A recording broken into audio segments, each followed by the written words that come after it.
যাই দেখেন আপনাদের নেতা তারেক রহমান জানের ভয় নিয়ে 1.5 বছর পরে আসলো বাংলাদেশে। এরপরে এখন পর্যন্ত ইন্ডিয়ার বিরুদ্ধে একটা কথা বলতে পারছে? বাংলাদেশে যে এত হত্যাকাণ্ড ঘটছে বলতে পারছে যে বিডিআর বিদ্রোহের হত্যাকাণ্ডের বিচার করব? পারছে? এই ভয় নিয়ে আপনারা আমাদের সামনে আসেন, কি নিয়ে আসবেন আপনারা?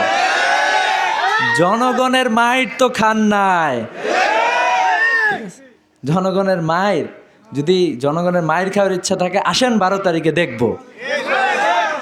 এই তরুণ প্রজন্ম রেডি হয়ে গেছে, আর জনগণ এখন আর পিছায় নাই।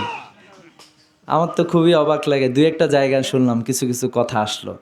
বন্ধুদেরকে বলি একটু সাবধানে থাকেন আপনারা, কারণ 13 তারিখ থেকে বাংলাদেশে আর কোনো চাঁদাবাজদের খুঁজে পাওয়া যাবে না। গর্তগুলো সবাই যার যার এক্সিট পয়েন্ট, কোন গর্তে কে কোথায় লুকাবেন, গর্তগুলো ঠিক করে ফেলেন।